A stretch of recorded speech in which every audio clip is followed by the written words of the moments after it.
اسی مناسبت سے پوری سورت کا نام ہی سورہ فیل ہے اور ایک خاص واقعے کی طرف اشارہ ہے۔ اس سے پہلے سورہ ہمزہ آئی جس میں بتایا گیا کہ جب انسان کے پاس مال ہوتا ہے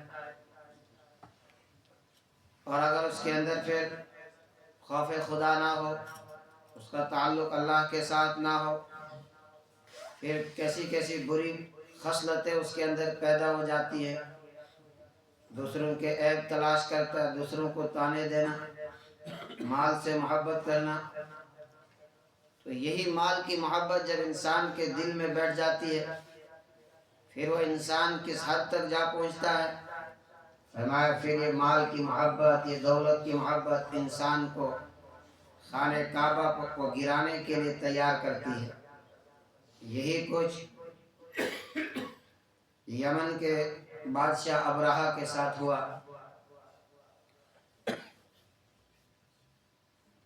ملک حبشہ کی حکومت یمن پر تھی اور یمن کے بادشاہ کی طرف سے ابرہہ الاشرم کو یمن کا گورنر بنایا گیا، اور پھر آ کر اس نے ان لوگوں کو دبایا اور ان کا بادشاہ بن بیٹھا خود۔ اس نے جب دیکھا کہ یمن سے لوگ ہر سال حج کے سیزن میں مکہ المکرمہ کی طرف جاتے ہیں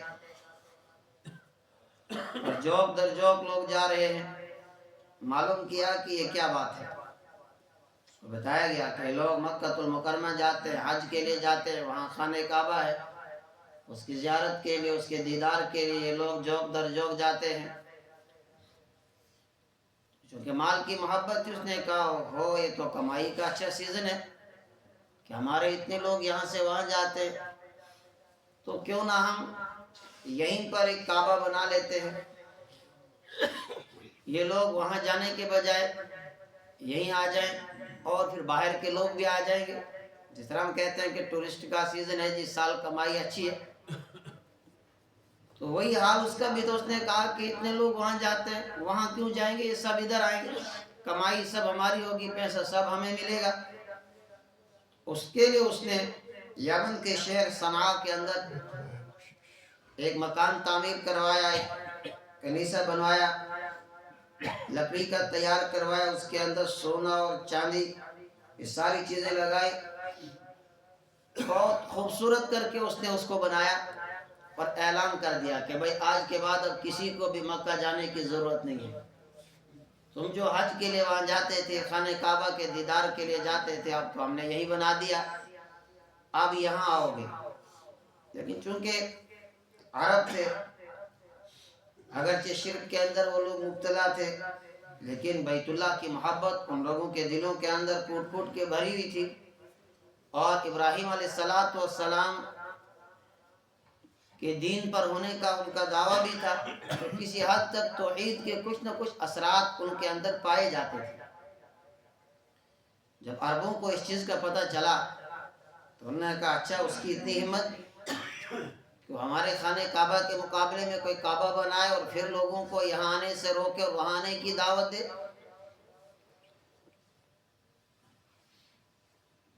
تو قریش کے ایک آدمی کو جب پتہ چلا، اس نے سفر کیا اور جا کر یمن پہنچا اور انتظار میں تھا کہ کب موقع ملے تو اس کا کچھ علاج کروں۔ کافی دن وہاں گزارنے کے بعد روایات میں یہ بھی آتا ہے کہ جا کر ایک دن وہاں پر ساری گندگی کی اور اس کے بعد پھر آگ بھی لگائی۔ ابرہہ کو جب پتہ چلا کہ اس سارے کام کے پیچھے مکہ والوں کا ہاتھ ہے، اس نے کہا کہ اب تب تک میں بھی چین سے نہیں رہوں گا جب تک کہ ان کا کعبہ گرا کے نہ ہو۔ اس کے لیے اس نے پورا لشکر تیار کیا۔ اس کا اپنا ایک ہاتھی تھا جس کو المحمود نام تھا، اور ہاتھی سمجھے اس وقت جیسے آج کل ٹینک ہیں، تو ٹینکوں کا کام ہاتھیوں کا مقابلہ کون کر سکتا تھا، اور ہاتھی سے ساتھ اٹھائے کہ جا کر خانہ کعبہ کے جو ستون ہے ان میں زنجیریں ڈالیں گے لوہے کی، اور پھر ان کو ہاتھیوں کے ساتھ باندھیں گے، پھر ہاتھیوں کو دوڑائیں گے، تو جب وہ ستون ہی نکل آئیں گے تو پورا کا پورا کعبہ نیچے گر جائے گا۔ اس ارادے سے ابرہہ نے ایک بڑا لشکر تیار کیا اور یمن سے چل پڑا، لیکن عربوں کے اندر چونکہ ایک غم و غصہ تھا کہ اس کی اتنی ہمت کی ہمارے کعبہ کو گرانے کے لیے آ رہا ہے. راستے میں عربوں کے جو بڑے بڑے قبیلے پڑتے تھے انہوں نے اس کا سامنا کیا، اس کا راستہ روکنے کی کوشش کی، لیکن کسی کو بھی کامیابی نہیں ملی، وہ ہر ایک کو شکست دیتا گیا. لیکن اللہ چونکہ اس کو نشان عبرت بنانا چاہتا تھا، اس لیے اللہ بھی چاہتا تھا کہ انسانوں کے ساتھ اس کا مقابلہ نہ ہو، انسانوں کے ذریعے سے اس کو میں شکست نہ دوں. انسانوں کے ذریعے سے اگر شکست دی جاتی تو پھر وہ اس طرح نشان عبرت نہ بنتا. اللہ چاہتا تھا کہ کمزور مخلوق کے ذریعے سے اس کو میں نشان عبرت بناؤں. یہ آگے بڑھتا گیا، کئی قبائل کو اس نے شکست دی، طائف کے پاس پہنچا. قبیلہ بنو ثقیف چونکہ یہ بھی عرب تھے، مگر ان لوگوں نے جب دیکھا کہ اس نے پیچھے کسی قبیلے کو نہیں چھوڑا، انہوں نے پھر راستہ نہیں روکا، نہ کوئی لڑائی کی. البتہ وہاں بھی کچھ غدار نکلے، وہ اس کے ساتھ ہو گئے اور راستہ دکھاتے گئے. بالکل مکہ المکرمہ کے قریب وادی محصر میں پہنچے. جو حضرات گئے ہیں مزدلفہ اور مینا کے بیچ میں آج بھی وہ حصہ تھوڑا سا خالی رکھا گیا ہے، وہی وادی محصر جہاں پر اس ابرہہ نے جا کے پڑاؤ ڈالا اور مکہ کے دائیں بائیں مکہ والوں کے جو جانور اونٹ چر رہے تھے استے جاتے ان پر بھی حملہ کیا. وہ سارے جانور لیے. اس میں سے نبی اکرم صلی اللہ علیہ وسلم کے دادا حضرت عبد المطلب کے بھی 200 اونٹ تھے، وہ بھی انہوں نے اپنے قبضے میں لیے. اور اس وقت چونکہ متولی حضرت عبد المطلب رضی اللہ تعالی، اس وقت جو خانہ کعبہ کے جو متولی ہیں وہ نبی اکرم صلی اللہ علیہ وسلم کے دادا تھے. تو اس وقت جب لوگوں نے جا کر ان کو خبر دی کہ ابرہہ کا لشکر آیا ہوا ہے اور وہ اس ارادے سے آیا ہے، وہ خانہ کعبہ کو گرانا چاہتا ہے، انہوں نے کہا بھئی دیکھو گھبرانے کی ضرورت نہیں ہے،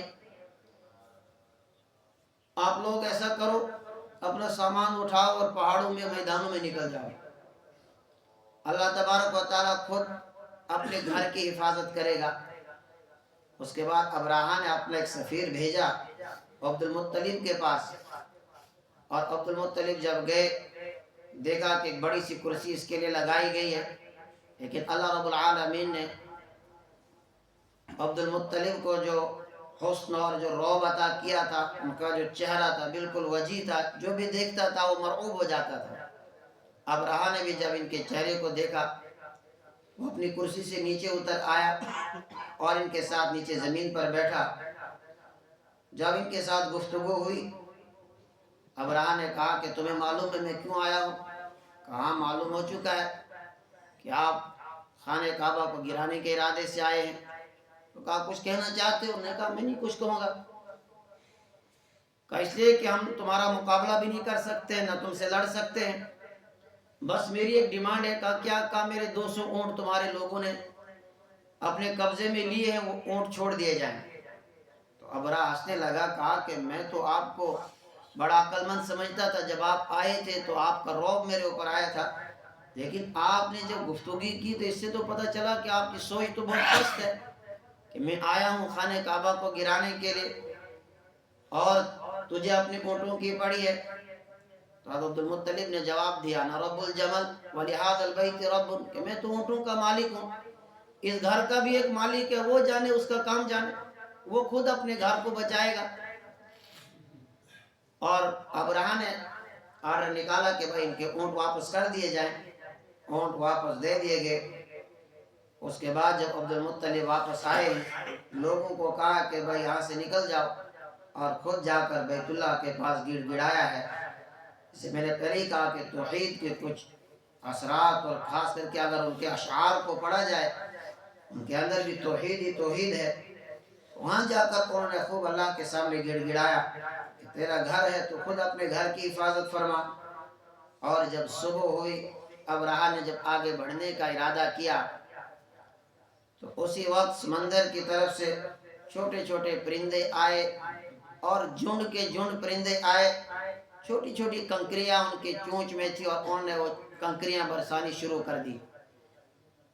جس کو بھی وہ کنکری لگتی تھی سر پہ لگتی تھی تو سر سے لے کر نیچے پاؤں تک وہ چیر ڈالتی تھی. اور یہی حالت پورے لشکر کی ادھر ادھر بھاگے. وہ جو ہاتھی ساتھ لائے تھے وہ بھی مر گئے، ابرہہ کو بھی وہ پتھر لگے لیکن مرا نہیں۔ یہاں سے جب یہ بھاگا، راستے میں اب اس کے جسم سے گوشت گرنا شروع ہو گیا، ایک ایک عضو کٹ کے گر رہا تھا، اور جب یہ یمن میں پہنچا تو تب تک اس کے جسم کے اندر کیڑے پڑے ہوئے تھے، اور اللہ رب العالمین نے اس کو نشان عبرت بنایا، اور پورے یمن نے پھر اس کی بے بسی کو دیکھا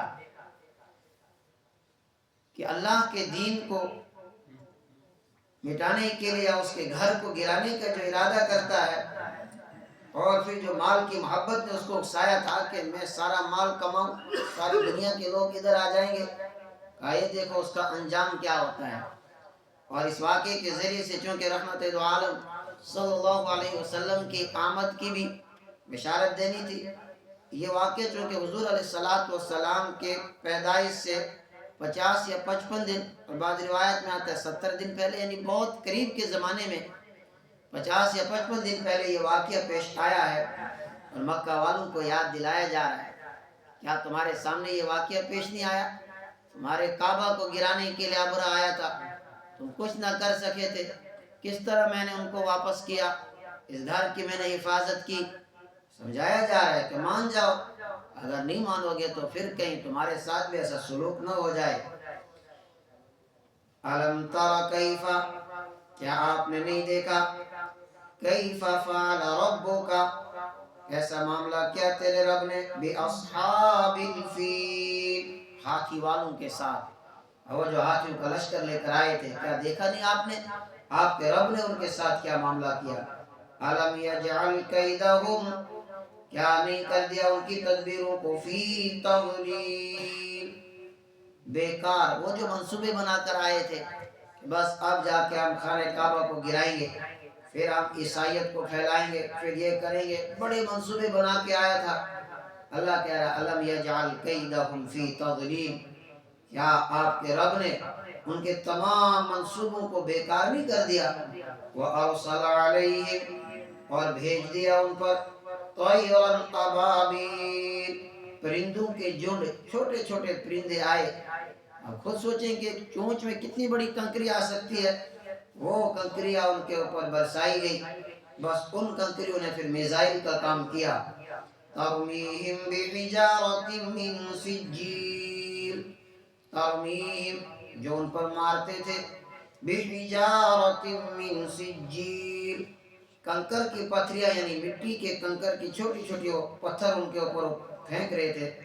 فَجَعَلَهُمْ، تو کر دیا اس نے ان کو، كَعَصْفٍ مَأْكُولٍ، کھائے ہوئے بھوسے کی طرح کر دیا۔ اللہ نے ان کو صفِ ہستی سے مٹا دیا، جس طرح جانور کے سامنے بھوسا ڈالو، چارہ ڈالو، فرمایا کچھ وہ کھاتا ہے، کچھ کو اپنے پاؤں کے نیچے روند ڈالتا ہے، اسی کے اوپر پیشاب کرتا ہے، گندگی کرتا ہے، فرمایا اسی کھائے ہوئے بھوسے کی طرح اللہ رب العالمین نے ابرہہ کے پورے لشکر کو کر دیا۔ اور اللہ نے قیامت تک آنے والے انسانوں کو یہ پیغام دیا کہ اللہ تعالیٰ پھر کسی طاقت کا محتاج نہیں، اس کو بڑی کسی فوج کی ضرورت نہیں پڑتی ہے۔ جب انسان اللہ کے دین کا منکر ہو جاتا ہے، جب اللہ رب العالمین کے سامنے بندہ اڑ جاتا ہے، اور پھر جب اس کے اس طرح کے عزائم ہوتے ہیں، تو اللہ رب العالمین اس کو جب صفِ ہستی سے مٹانے پہ آتا ہے، تو پھر چھوٹے چھوٹے پرندوں سے بھی اللہ رب العالمین کام لیتا ہے۔ اور چھوٹے چھوٹے پرندے آئے جنہوں نے ابرہہ کے لشکر کو تباہ و برباد کیا، جہاں بڑی بڑی فوجیں اس کو روک نہ سکی تھی، اللہ رب العالمین نے چھوٹے چھوٹے پرندوں کے ذریعے سے اس کو صفِ ہستی سے مٹا دیا، اور قیامت تک آنے والے انسانوں کے لیے اس کو نشان عبرت بنایا۔ اللہ تعالی ہم سب کو قرآن کریم کی صحیح سمجھ عطا فرمائے۔